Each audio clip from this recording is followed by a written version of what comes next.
Submarino nuclear russo está em Cuba. E só para você entender o contexto do nosso encontro de hoje, é que Cuba está aproximadamente, gente, 145, 150 quilômetros de distância dos Estados Unidos da América.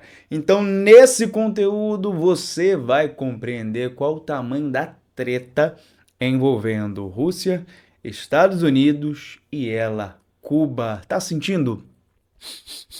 Isso é cheiro de Guerra Fria. Você que estuda com Geo Brasil, você está ligado? Seja muito bem-vindo, Rodrigo Rodrigues. Vamos aos fatos, entender o que está acontecendo dessa vez. Rússia, Cuba e Estados Unidos da América. Então, a notícia que está chamando a atenção da mídia internacional nesse momento é exatamente essa. Há um submarino nuclear russo, nesse exato momento, chegou ontem, quarta-feira, está em água, logicamente submarino é água, né? Está em água cubana.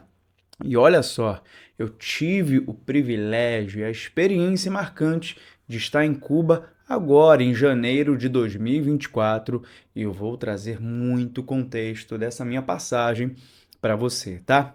Fato é que a Rússia fez alguns exercícios em Oceano Atlântico, tá bom? Exercícios militares com a sua frota naval. Nessa frota naval, nós temos 4 navios de guerra e um submarino de propulsão nuclear. Esse é o tamanho desse comboio, que é a frota naval, que a Rússia mandou lá para solo cubano. Só para você entender o contexto. E aí, no meio do caminho, no meio da rota, foi feito alguns exercícios militares no Oceano Atlântico, e nesses exercícios militares foram ali treinados, né, a capacidade, o alcance de alguns mísseis da Rússia, e foi constatado que consegue atingir com tranquilidade ali cerca de um alvo a 600 quilômetros de distância. Repetindo então o início dessa nossa notícia, o início desse nosso vídeo, é que Cuba está somente a 150, 140 quilômetros de distância dos Estados Unidos da América. É bom a gente ficar de olho nisso, tá? A frota naval russa chegou em território cubano no dia de ontem, dia dos namorados, dia 12, tá bom? 4 navios de guerra e um submarino de propulsão nuclear estão exatamente agora, nesse momento, no porto de Havana, que é a capital cubana. O tempo de permanência desses navios e também desse submarino, dessa frota gigante, tá, Rodrigo, não é tão gigante assim, mas tudo bem, dessa frota, será até segunda-feira, dia 17. Então chegou nessa quarta-feira e a previsão de saída será no dia 17, segunda-feira agora, né, 17 de junho. Eles adentraram ali pela Avenida Beira-Mar de Malecón, inclusive eu estive lá em janeiro, muito bonito, e lá também foi gravado alguma cena de Velozes e Furiosos. Só não lembro de qual Velozes e Furiosos foi. Se você se recorda, deixa aqui o teu comentário que ele é importante demais pra gente, tá? Esta operação naval, envolvendo a cooperação entre Rússia e Cuba, mostra as relações históricas de cooperação e amizade, olha que coisa linda, entre os dois países. Cabe lembrar aqui o contexto, eu estou falando coisa linda, tá maravilhoso, é bom a gente ficar de olho, porque o contexto que envolve, gente, esses 3 países é o contexto da crise dos mísseis, que aconteceu em 1962. Em 1962, a Rússia não era essa Rússia como a gente conhece hoje. A Rússia era uma república soviética. Inclusive, dentro desse contexto, o que nós tínhamos? Nós tínhamos um mundão em Guerra Fria. De um lado, a União Soviética defendendo o sistema socialista e do outro lado, os Estados Unidos defendendo a bandeira do sistema capitalista. E a crise dos mísseis se deu envolvendo Cuba, porque Rússia, na real, União Soviética em época, colocou alguns mísseis na capital cubana, em Havana, aprontada ali para Washington. E os Estados Unidos também havia feito o mesmo envolvendo a Turquia. Então houve de fato muita negociação e essa negociação deu bom, né? Deu bom pra caramba e eles assinaram um acordo, né? O Khrushchev e o JF Kennedy assinaram um acordo para quê, Rodrigo? Para finalizar aí, míssil para lá, míssil para cá, eles retiraram e deu tudo certo, tá? É bom a gente entender que no meio do caminho dessa frota naval russa, ela passou muito próximo ali à costa sul dos Estados Unidos, uma parte mais leste ali dos Estados Unidos, pertinho do estado da Flórida, nos Estados Unidos, a caminho do porto de Cuba, tá? Só para você ter uma ideia também, a cerca de 160 quilômetros tem ali, ó, Key West, localizado na Flórida. Lá nós temos uma base aérea naval dos Estados Unidos. E nesse momento em que você está vendo a Rússia mandar alguns navios, Rodrigo, mas não é muita coisa, tá? Mas já para a gente ligar esse sinal de alerta. Nesse momento em que você começa a observar esse movimento de, olha, eu sou a Rússia, eu estou enviando uma frota naval para Cuba, minha parceira, estou demonstrando o meu poder para você, Estados Unidos. É o momento em que a relação entre Estados Unidos e, provavelmente eu vou espirrar, mas eu vou seguir aqui, gente. Eu estou tentando aqui segurar esse espirro. Deu certo agora, tá? Olha só, é um momento de grande tensão envolvendo Biden e o Putin. Por quê, Rodrigo? Porque é o momento que os Estados Unidos terminou autorizando o uso de armas de fabricação norte-americana na guerra na Ucrânia, tá? Só que a condição só pode ser usado arma norte-americana em áreas de fronteira e nessas áreas onde a Rússia tem atacado primeiro. Se houve ataque russo na área de fronteira, você pode, de fato, Ucrânia, utilizar armamento norte-americano. A OTAN também vem autorizando, então é o Ocidente dando munição, armamento, para de fato a Ucrânia, com a arma do Ocidente, conseguir atacar a Rússia. Então é um momento de grande escalada de tensão, tá? E a Rússia resolveu fazer o quê? Tomar algumas medidas, entre elas seria essa, ou seja, o que a gente entende é que é um recado da Rússia de demonstração de força também. Olha eu aqui, ó, eu tenho a Cuba. Cuba é minha amiga, é minha parceira histórica e eu estou aqui afirmando para você que eu posso te ferir também a qualquer momento. Apesar desse navio e desse submarino nuclear não estar com armamento nuclear, tá?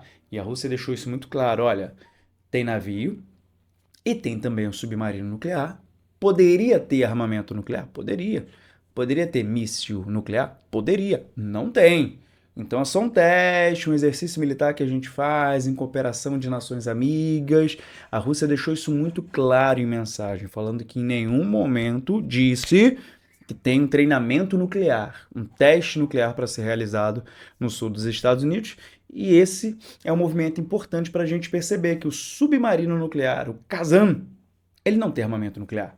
Tá? É de enfeite, Rodrigo? Não, porque ele também está levando alguns armamentos, mas nuclear, a Rússia deixou claro que não tem. Os Estados Unidos monitorou e continua monitorando a situação de perto. O governo norte-americano desconsiderou qualquer tipo de ameaça, tá? Até porque seria uma grande escalada. A Rússia está ali no sul dos Estados Unidos, em Cuba, na cara dos Estados Unidos, com míssil nuclear. Seria uma afronta, seria um problemão para a gente. Poderíamos ter a escalada dessa situação e não é o que está acontecendo no momento. Então, Putin só quer deixar um recadinho ali para os Estados Unidos, para o Joe Biden, que é o seguinte, ó, nós também podemos te machucar, nós podemos ferir os Estados Unidos. Então fique esperto, porque aqui é parceria, é Cuba, é Rússia. Lembra da Guerra Fria? A gente também pode te machucar, então fica ligadão, tá? A relação entre entre Cuba e Rússia é muito antigo, remonta à ideia da Guerra Fria, e Cuba também vem aproveitando esse momento para estreitar os laços com a Rússia, visto que Cuba tem um grande problema atualmente a nível político, muitos protestos, uma grande insatisfação da população com o governo do Miguel Dias, tá? E o Dias só esse ano foi 4 vezes na Rússia, só para você entender, nós estamos em junho ainda e o presidente de Cuba já foi lá 4 vezes. É fato que o sistema socialista cubano está numa profunda crise. É um sistema que eu tive a oportunidade de estar lá e, gente, ele não se sustenta. Eu tive a oportunidade de conversar com muitos cubanos. Papo reto aqui, mais de 50 pessoas. Eu bati papo real, real, real. Sentar assim, ó, e ó, lá vai conversa. E nesse pequeno aí, pequeno meio de estudo, com 50 pessoas, deu para observar uma grande insatisfação. É um sistema que não se sustenta, tem um grande desabastecimento energético, a população de fato passa muita dificuldade a nível de alimentação. É falta de alimento, falta de subsídio. E como Cuba não tem condições de gerar uma riqueza para conseguir importar essa alimentação, ela termina ficando endividada e perdendo a credibilidade com diversos países. Tem muita terra, é um clima quente, só que tem terra parada. Porque como as terras são estatizadas, pertencem ao governo, o governo paga uma migalha para você trabalhar no campo. E já que você não quer trabalhar no campo, não tem como produzir alimentação. E aí você precisa importar alimentos, só que você não tem dinheiro para pagar. Aí o país fica com o pé atrás para conseguir te vender alimento porque você não tem como pagar. Então é um sistema que está colapsando a todo momento. A população sofre, mas ainda vive-se na ideia de que o socialismo é maravilhoso e deu certo.